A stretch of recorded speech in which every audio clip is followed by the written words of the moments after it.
Mark Pope and the Cats finally get a big-time win over a team with a pulse. We're going to break it all down here on episode 103 of the Big Blue Breakdown. Bet you didn't know there's a place where Kentucky football and basketball fans unite. Welcome to Big Blue Breakdown. Whether you bleed blue or just love a good game, we've got the latest stories, hottest takes, and a whole lot of hometown pride. Hit play and join the conversation. This is your home for all things Kentucky sports. Welcome in, everybody, to episode 103 here on the podcast. I appreciate you guys tuning in here and listening to this one. If you guys are watching here on YouTube Live, make sure to comment here, like, share, subscribe, and it's just the best way to help out the channel. If you guys are watching on podcast, make sure to do the same thing. Follow, share, comment. It's the best way to help out the podcast. We're episode 103 here on the Big Blue Breakdown. I appreciate you guys tuning in to this one. So, Kentucky finally gets a win that they much needed over a team with the pulse. They get their first quad one win of the year, much needed for the Cats, especially moving forward with resume, as we've talked about all those things. This is a solid win for the Cats. I'm going to turn down my mic just a little bit here.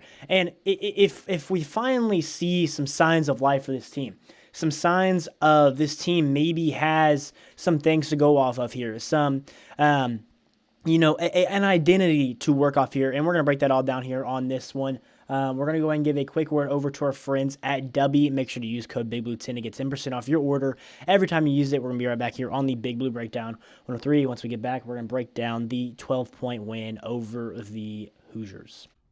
Hello, everybody. We wanted to take a break in this episode to tell you about our friends over at W Energy. W is a clean energy drink that is made to give you focus with no crash, jitters, or angst like any other energy drink. Some facts about W. Number one, it's zero sugar, artificial colors, or dyes, or hidden ingredients. It is also gluten-free. Number two, all flavors are unique and custom made by W. You'll never taste anything like a W drink. Number three, the drinks are $1 or less, guys. That is cheaper than Starbucks or any canned drink. Lastly, it is made in the U.S. It is close to home. Guys, if you guys are looking forward to going to a Kentucky football game or Kentucky basketball game and you need some energy, get W. W is the perfect thing for you working out and you need some energy. You need W. You need W throughout the day. It is for you. Use promo code BIGBLUE10 to get 10% off every single order. Guys, it not only just helps you guys be able to have a clean energy drink that you can use all the time with the tubs that they give you. It helps me and it helps the channel keep growing with you guys. If you guys do that, it helps us post more content and helps them, guys. So it's a win-win-win for everybody. But thank you guys so much for your time here. Please go check out W. Check out their website. And when you are about to purchase something, use promo code BIGBLUE10 to get 10% off your order.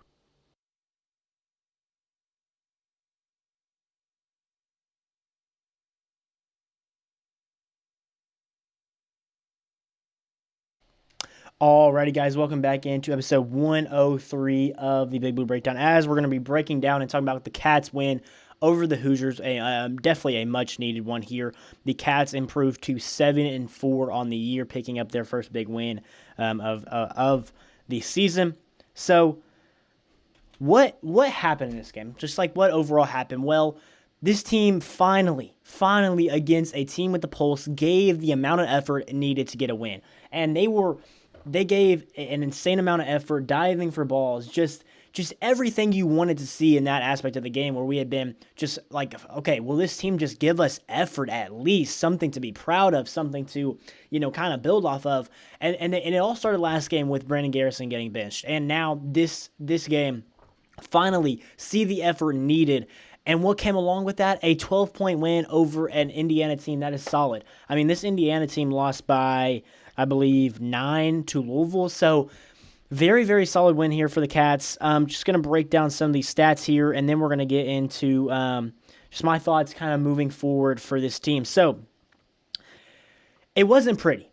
It definitely was not pretty for this team. there was a lot of ups and downs in this game for sure. The offense isn't pretty in the half court at times. Sometimes it's stagnant. Sometimes we're not moving around. But there are times where when we do move around, we do get the ball rolling and we do get the ball, swinging side to side. Good things happen for this team, and I believe that's something that they can definitely build off of in this one. So, looking at some of these team stats here, Kentucky held. It was a defensive masterclass defensively for the Cats in this one.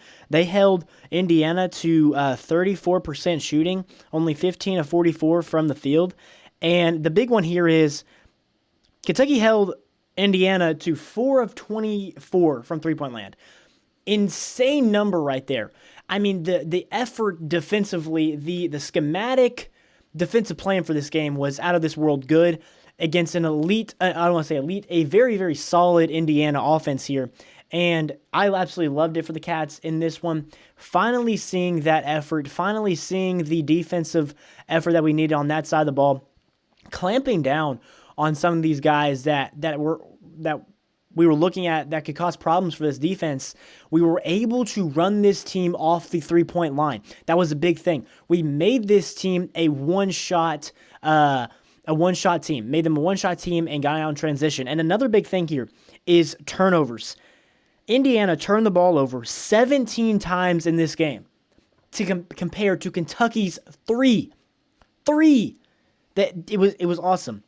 I believe Kentucky had almost 20-some points in transition. So the game plan going into this one, at least what I said, some key points here was make them a one-shot team. Make them shoot a long three, get a long rebound, push ahead, and get an easy 2-point bucket. Well, we did that consistently. 17 turnovers we caused. Very, very good for the Cats in this one. Held them to only 4 threes in this game. Now, they shot 26-29 from the charity strike, shooting 90%. Something Kentucky did not do, but they were able to get to the line consistently and with so many attempts able to knock them down. Kentucky went 25 of 38 from free throw line. The identity of this team, right? I think we kind of found this in this team, at least in this one. You were able to play elite defensively, cause turnovers, okay? Offensively, you were able to get offensive rebounds, get to the foul line, get downhill, and be a really, really good two-point shooting team, right? That's where we found our success in this one. Will we find success shooting the 3 this year? I don't think so consistently. I believe I will have a video out breaking down, okay, how can we make this be prettier? And maybe that's maybe not what we need, but I think this team offensively can be better shooting. And there is a guy that I believe will be the key to that all. And we're gonna talk about that later. Still looking at this, yes, we did lose the rebounding battle, quote unquote. Well, actually, it was tied 33-33. But we had 14 offensive rebounds in this game, 14 second chance opportunities in this game, and we were able to do that. One guy specifically helped us out in that a lot compared to their 7 offensive rebounds. Kentucky was able to just dominate the paint, dominate the glass, run this team off the three-point line, cause turnovers. The one thing that the Cats did not do was shoot well from the three-point line. We're going to break that down as well. But our assists to 10 assists, we had 4 blocks, able to consistently make the contested things at the rim. We had 13 steals in this one. We had 36 points in the paint compared to their 18. And we were able to get a foul line. It was the effort that caused most of this. And then there were 3 guys that really stood out in this one. 3. Starting with, you have to start with him, Mo Diabate. He was able to come back in this game. Very, very big of him making an appearance in this one. 14 points from him. All came from the charity strike and easy, no, I want to say easy, second chance opportunities, getting inside. He had a rebound over 4 guys inside and was able to get it back up and score for us. We have 14 points from him and 12 rebounds on 22 minutes of play. He had a double-double in this one. His ability to be an elite defender an elite rebounder, and an elite guy that is able to get to the free throw line and scoring the ball inside the paint. Okay, and then you move on to Jalen Lowe. We are a different team with Jalen Lowe and Mo Diabate playing. Jalen Lowe has the ability to be his own shot creator, get downhill and get to the basket and be physical, and even at his size, get to the free throw line. Create his own shot, even though it may not go in consistently, especially shooting from three, which I think he will be able to moving forward. Get to an open shot in mid-range. Get to the basket. Be able to get to the paint and dish out the ball to open three-point shooters. This guy, we're a different team with this guy, and he was really, really good defensively. He's a solid defender. He gave a lot of effort. Big game from him. He has the ability to change us offensively with his ability to get inside the paint and move it out from there. And then you move to Brandon Garrison, who I was very, very critical of the last week. Very critical. And now his numbers weren't amazing. 6 points, 2 assists, 5 rebounds, and 20 minutes. But this guy added a spark. His effort was there. He had like a +7 in the plus-minus box. Moreno ended up only playing 7 minutes in the second half, I believe. I thought he actually played solid in the first half, but when a guy is rolling like BG was with his effort, his ability to block shots at the rim in this one, his ability to affect shots at the rim, his ability to pass the ball at the top of the key and get guys open going downhill, it was really, really good. Love the effort from BG in this one. Way to respond from Mark Pope. The effort was there. The message was sent. Now we have to build off this. Resume-wise, statistically, you get a nice win against a solid opponent, right? You now have a foundation of what you kind of want to be, and how can you build off that to reach your peak? Really, really good game from all three of those guys. And then Cam Williams, who I believe went 1 from 2 from 3, kind of hesitant on the three-point shot. If this guy can get going a consistent three-point shot, which he has the ability to, look at Tulane. This guy is going to be absolutely dangerous. Absolutely dangerous. He's an elite defender. He is elite athleticism. He is elite rebounding. He is elite inside scoring. 9 points, 2 rebounds from him on 25 minutes of play. And he when he's on the floor, he has a really good plus-minus. Andrei Ilovich did not play, so it is shortened rotation.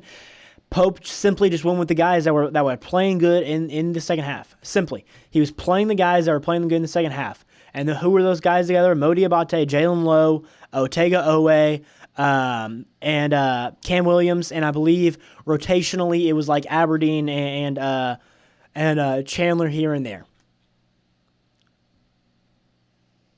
It was a shortened rotation. And some guys are going to have to sit sometimes. We see Noah in the first half. I thought Noah actually played solid in the first half. 4 points. He had a steal at the very beginning of the game. He ended up only playing 12 minutes, but he gave us some solid minutes. And then you move over to Aberdeen, who is his own shot creator, quote unquote, but sometimes taking not the greatest high chance shots. Sometimes doing too much. But this is a guy that knocked down an open three for us. He's going to give you solid minutes defensively. He's going to play his tail off. And he can go get you a bucket with 9 points 9 points that night, 1 rebound. Chandler didn't have a good game, 4 points. He was solid. But cutting down the rotation of the guys that were playing the best, I loved it. We've seen the physicality. We've seen kind of sorry for hitting the mic. We've seen kind of the identity being brought here. Let's get inside the paint. Let's get second chance opportunities. Let's get to the foul line. Let's drive the ball. Let's be elite defensively, cause turnovers. Okay? Yes, this team can be better than what they were, 1,000%. But you see the change with Jalen Lowe and the effect that when Brandon Garrison plays the way he does, has that effect. Has that effect.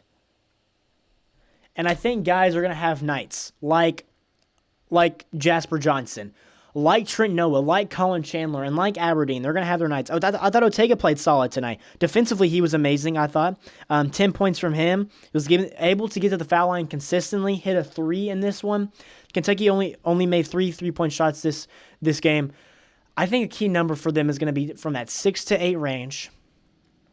And if they were able to do that, this is an elite team. But that makes 2 in a row for the Cats. I thought very, very nice. I thought rotationally it was nice. I thought the effort was there. I thought specific guys played very, very well. I really, really liked it for Kentucky in this one against a solid opponent. Now you get a resume builder, a quad 1 win, but just a nice win. Simply to put it, a nice win, a must-needed one, and now you set yourself up 6 days away from playing, or is it 5 now? 5 or 6 days away from playing a very solid team in St. John's, that if you win that, you're really, really moving in the right direction, and possibly when JQ gets back, and let's say he is as advertised, right? Now, if Brandon Garrison continues to give that effort, continues to give that play, and Moreno consistently plays how he has been playing, very, very good, you add in JQ, and now that becomes an elite backcourt, an elite group of guys that you can move in rotationally because JQ's not going to be able to play all those minutes at the beginning. Jalen getting healthy, Mo getting healthy. The three-point shot just has to fall in. I think we got to hit a little bit more free throws in this one. This can be even a bigger blowout. I mean, if you hit 80% of your free throws in this game, it's even bigger win than a 12-point win. I loved it for the Cats in this one. I'm going to come back to the little short segment at the end of this one. Going to talk about it just a little bit more, kind of looking forward, and that's how we'll wrap up the show. But first, we're going to give a quick word over to our friends at Bluegrass Elite. Make sure to use code BBB15 to get 50% off your order every time you use it. We'll be right back here on episode 103 of the Big Blue Breakdown. All right, real quick before we keep going, I've got to tell you about our new partners over at Bluegrass Elite. They've got some really nice Kentucky gear, clean designs, stuff that actually looks good on game days. I've been checking out some of their shirts and hoodies myself, and the cool thing is they're hooking y'all up with 15% off every single time you order. Just use my code BBB15 at checkout. So if you want to rep the Cats and save a little money while doing it, hit that link down in the description of this video. Guys, go check them out. Really, really good gear over there. Make sure to use my promo code BBB15 to get 15% off your order every time you use it. Let's go back to the episode. Alrighty, guys, welcome back in here to the last segment of episode 103 on the Big Blue Breakdown. So, Kentucky able to get a 12-point win, a much-needed one over Indiana.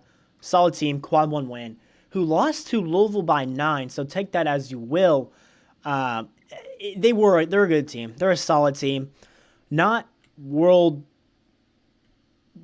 world-class team, but a team that you can hang your hat on for beating them. Nice win here for the Cats. Really saw the effort. We saw individual play, and you're still missing your best player, who will be possibly back against St. John's, who really does add some things. So I believe tonight we're going to be talking about some analytics, what Kentucky needs to do and how they can be better, maybe watching some film possibly, and really getting into how this team can improve from here and be even better than they were and be very, very dangerous. And we're going to look forward into the schedule. We're going to be a very, very fun episode and how we do that. And kind of just looking outreach on, okay, how can this team like really, really make some noise? So I appreciate you guys tuning into this one and talking here and listening. We're gonna catch you guys later tonight, and as always, go Cats.